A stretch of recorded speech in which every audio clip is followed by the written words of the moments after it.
Tucker Carlson was fired. And why was he fired? Word on the street.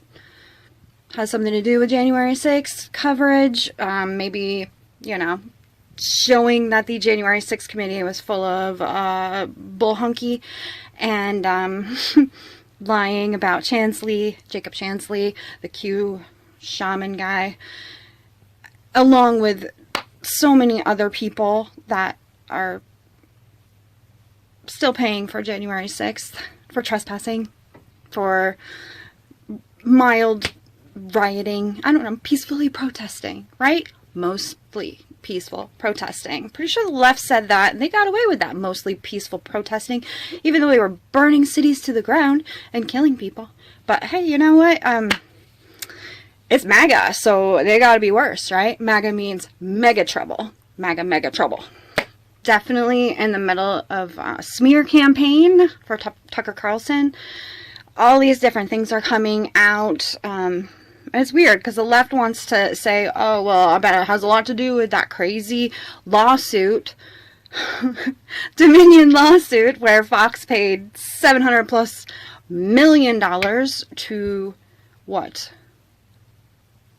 I don't even know. What? Shut them up? I don't know. To stop Discovery? Were they not enjoying those messages that they were getting from the people that work at Fox that was basically saying, oh, everything that we've been saying about like Dominion and vote flipping and the stuff that we didn't originally want to cover? Yeah, our pundits don't believe in any of this. That's fine. Whatever. Let them have their opinion. We shouldn't be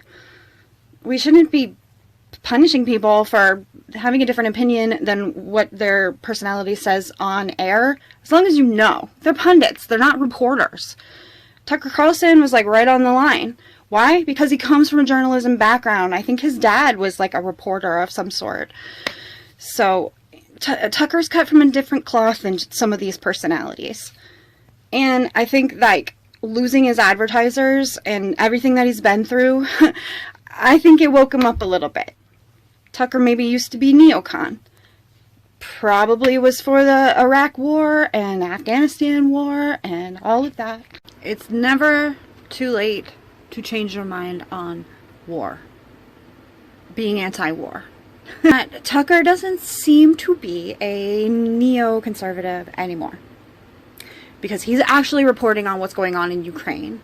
And if you've been paying attention to anybody like Jimmy Dore, Aaron Mate, Gray Matter, is it Gray Matter? No, sorry, the Gray Zone, the Duran, and who's the other person?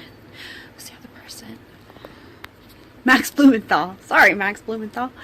He and Aaron Mate are part of the Gray Zone. I trust them. A lot of their work is very well sourced, and they've been doing a lot of research on regime changes, thanks to the United States, NATO, the UN, all of the international news. Trust those people.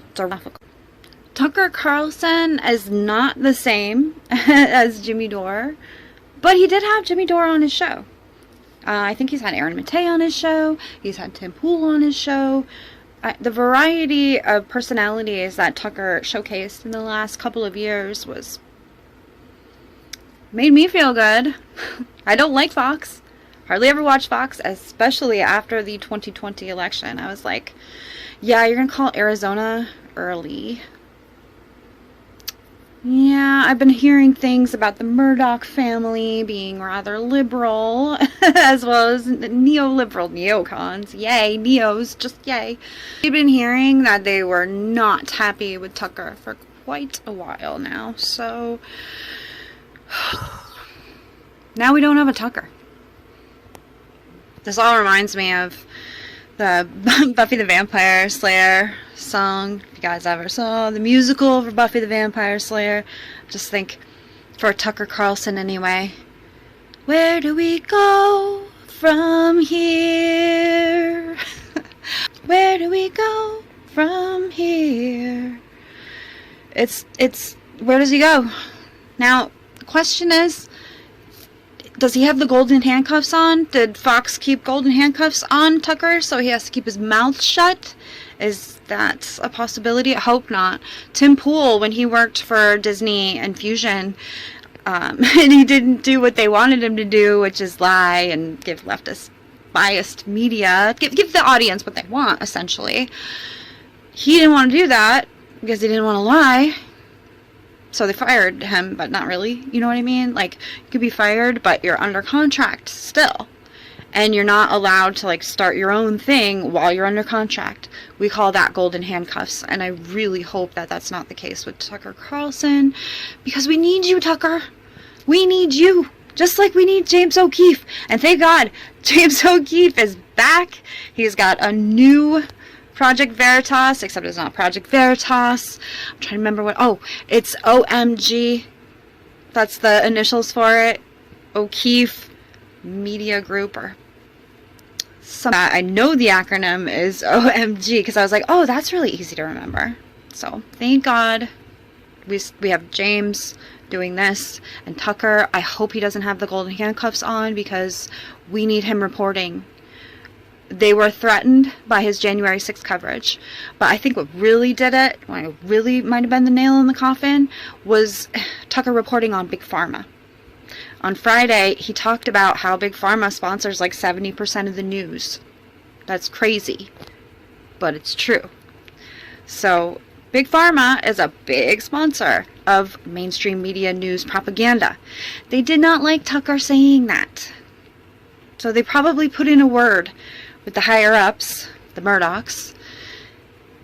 A little firing was done. Or at least, I think they were trying to get him to, you know, cool it on certain subjects, especially Big Pharma on January 6th.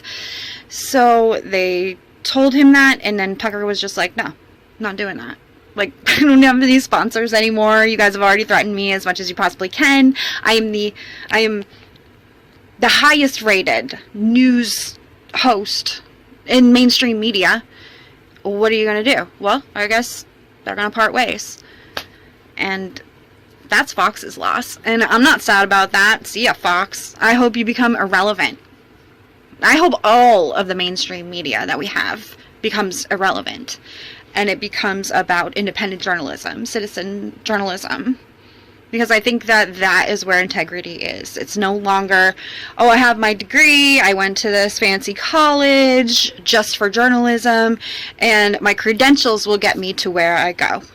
No, it's not your credentials. It's not even your merit anymore in some ways. It's your integrity. Do you have it? And many, many journalists do not have integrity anymore. Reporters don't have integrity. Pundits don't have integrity. Tucker, he did. Did he get it right all the time? No. I mean, who does? I believe that he's one of those people that can actually say, oh, we at Fox News apologize for doing this, or, you know, we need to retract this, or update this story. Tucker was pretty good about that. I don't know about the other hosts. Like, don't really watch Fox. Didn't even really watch Tucker on Fox, like I said before. Kind of not boycotting Fox, but just done. Done with Fox. Beyond boycotting, just done with you. Don't trust you. Don't like you. You know, the Murdoch family is probably going to run you into the ground. So Fox's stock went way down when people found out that Tucker had been fired. Way down. I think it was like $900 million or something. So basically almost $1 billion. It sort of bounced back from there. But then when you think about the Dominion lawsuit settlement, which was like, you know, like I said, $700+ million. What, is Fox crazy? Are they committing corporate suicide? I'm sorry. Are they committing corporate Epsteinicide? Like, it seems like Project Veritas did, or at least their board did. Oh, this is how I'm going to destroy my company. I know. I am going to fire the founder. Or I'm going to fire the highest rated news host on television. This is huge as long as he doesn't have the golden handcuffs. Because he could be as big as Joe Rogan. He could be as big as Russell Brand, if not bigger. Depends on where he goes. I can't wait to find out where Tucker goes from here. Where is he going to go? Is he going to start his own company? Is he going to start his own podcast? What are you going to do, Tucker? I'd love to see you start a company like James O'Keefe, like Tim Pool, and whatever you do, I would like to donate. So, again, can't wait to see what he does in the future. And Fox, a bunch of liars and horrible, horrible people of legacy media. You guys are going to lose a lot of money.